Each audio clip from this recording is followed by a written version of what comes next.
Gentleman yields back. The gentleman from Ohio, Mr. Jordan, is recognized. Thank you, Madam Chair. Mr. Crabtree, when did, excuse me, when did you lose your job?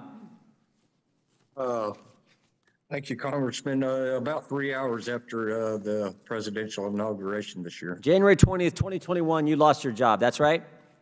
Yes, sir. What has happened? Do you know what's happened to the price of gasoline since that day? I think everybody knows the answer to that question, Congressman. It's going nowhere but up, just like we tried to warn. It's increased dramatically, hasn't it? Over $1 a gallon. Yes, sir. You know what's happened to the company that was overseeing the Russian Nord Stream 2 gas pipeline? Do you know what happened to them?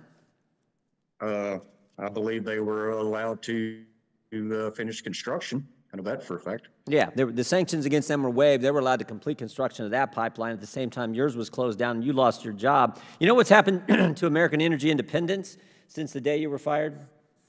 Well, the words OPEC seem to be coming back in the media more these days, and I didn't hear that for a lot of years, so we've lost it. Yeah, that's what's happened. Mr. Summers, are CO2 emissions in the United States lower today than they were 20 years ago? They are, Congressman. Significantly lower, is that right? They are significantly lower. In fact, CO2 emissions from the power sector in particular are at the lowest level since 1978. And that's because, you know, things like cap and trade passed and regulations from the government caused you to lower them. Isn't that true? Congressman, actually, that is because of the innovation that has occurred in the American oil and gas industry. Exactly. Cap and trade didn't pass. It's not because of regulations from government. You guys did that on your own because it's just the right thing to do and it's good business, right?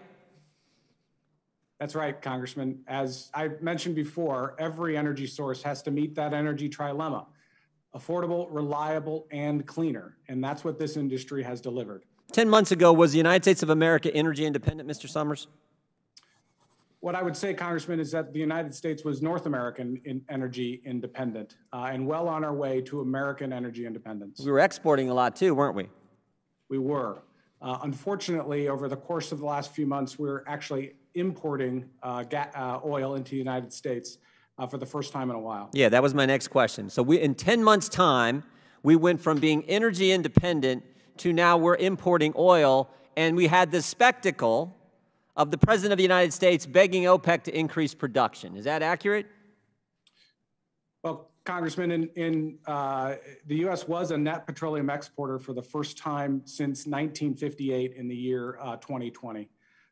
And, you know, we were very proud of being the world's largest producer of oil and natural gas as a consequence of the innovation and the technological revolution that has occurred in the American oil and gas industry.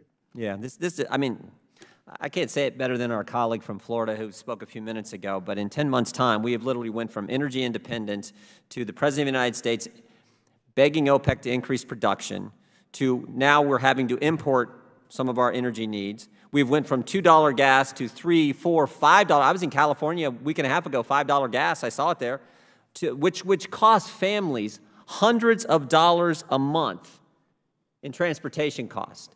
I mean, I think Mr. Crabtree, I think in his testimony said he still hasn't found a job.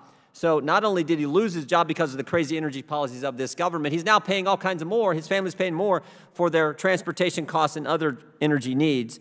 And what do Democrats do today? They come in and badger companies, tell them to further reduce, in some cases, production of oil and gas, which is only going to exacerbate the problem. I mean, it's literally maybe the craziest thing I've ever heard, but that's where they're at. I don't think the American people are with them, though, and that's the good news. So I want to thank those companies who are actually increasing production. Mr. Summers, I want to thank you for your testimony today. Mr. Crabtree, you deserve better, and hopefully with some changes that I think are coming, because I don't think the American people are going to tolerate this. Hopefully you'll be employed real soon. And we'll get these energy prices back where the families of this great country deserve to have them. With that, I yield back.